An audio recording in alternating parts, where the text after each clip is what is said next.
The relatives of Azerbaijani airliner passengers that crashed in Kazakhstan on Wednesday morning gathered in Grozny airport, the final destination of the plane, to wait for information. Some of them found out that their beloved ones survived from videos and photos circulating online. "I just got a photo and video that he, nephew, is alive and well, walks on his own. Everything is fine," the uncle of a plane passenger said to Russia's state news agency RIA Novosti.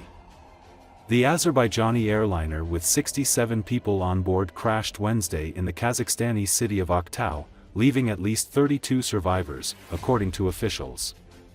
More than 30 people are likely dead. Kazakhstan's emergency ministry said in a telegram statement that those on board included 5 crew.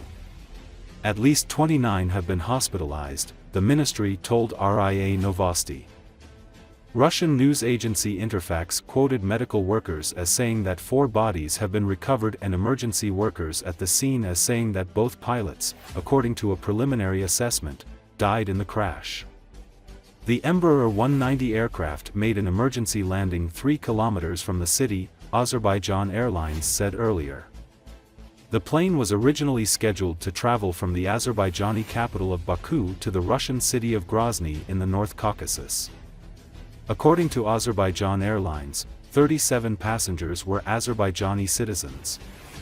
There were also 16 Russian nationals, 6 Kazakhstani and 3 Kyrgyzstani citizens, it said. RIA Novosti quoted Russia's Civil Aviation Authority, Rosaviatsia, as saying that preliminary information showed that the pilot had chosen to divert to Aktau after a bird strike on the aircraft led to an emergency situation on board. Flight tracking data from FlightRadar24.com showed the aircraft making what appeared to be a figure right once nearing the airport in Aktau, its altitude moving up and down substantially over the last minutes of the flight before impacting the ground. FlightRadar24 separately said in an online post that the aircraft had faced strong GPS jamming which made the aircraft transmit bad ADS-B data, referring to the information that allows flight tracking websites to follow planes in flight. Russia has been blamed in the past for jamming GPS transmissions in the wider region.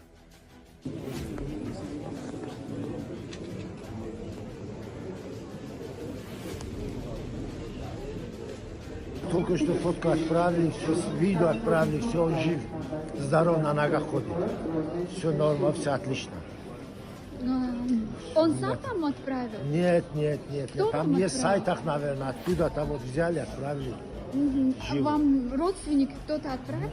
Да, родственник отправил, с Баку родственник отправили. Сейчас меня как, куда ехать, не знаю.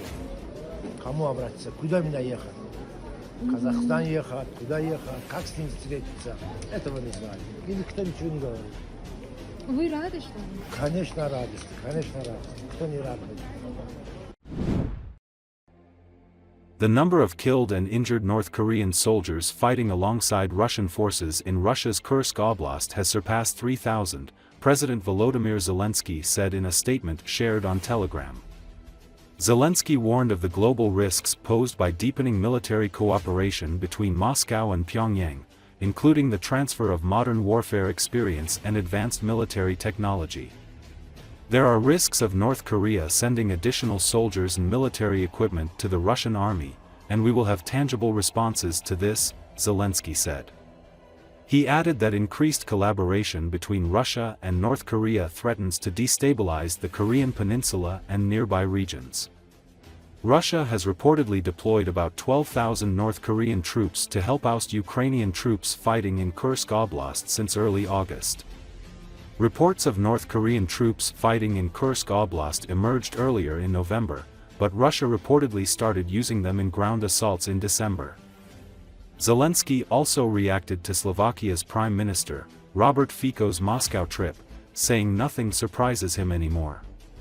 Fico said on Facebook after meeting with Putin that he informed European Union leaders about his trip on Friday. He said the talks in Moscow were a reaction to what Zelensky told him on Thursday in Brussels, that he is against any gas transit to Slovakia through Ukraine.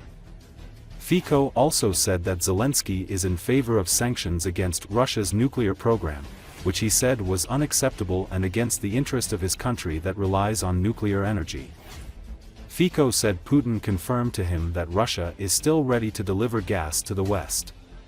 He said the two also discussed the military situation in Ukraine, chances for a peaceful solution to the war and the bilateral relations between their two countries, which Fico said they will seek to standardize. His trip was condemned by the major Slovak opposition parties. На Курщині є вже більше 3000 поранених та вбитих північно-корейських солдатів. Росія їх просто утилізує у штурмах. Чому корейці повинні воювати за Путіна? Жодна нормальна людина на землі не відповість. І, на жаль, світ майже нічого не робить, щоб протидіяти злочинній колаборації Росії та Північної Кореї. Багато питань журналістів сьогодні про поїздку Фіцо в Москву. Насправді, після нашої розмови в Брюсселі, в присутності всіх лідерів Європи, нічого не дивує. Ми боремось заради життя. Фіцо бореться заради грошей. Причому навряд чи заради грошей для Словаччини. Тіньові домовленості з Путіним – це або торгівля державними інтересами, або робота на власну кишень. Ми дали йому пропозицію і щодо можливої компенсації для словаків, саме для словаків, втрат від російського транзиту, і щодо альтернатив по транзиту будь-якого іншого газу, не російського, на запит Єврокомісії. Ми готові були це робити. Фіцо не захотів компенсації для словаків і не хоче співпрацювати з Єврокомісією. Йому у Москві чомусь вигідніше. Усі в Європі розуміють, чому. A man is facing murder charges in New York City for allegedly setting a woman on fire inside a subway train and then watching her die after she was engulfed in flames. Police on Monday said the man, identified as 33-year-old Sebastian Zapata, had been taken into custody as a person of interest in the case hours after the woman died. U.S. Immigration and Customs Enforcement spokesman Jeff Carter said he is a Guatemalan citizen who entered the U.S. illegally after he had been previously removed in 2018. Transit police apprehended the man hours after the fatal fire.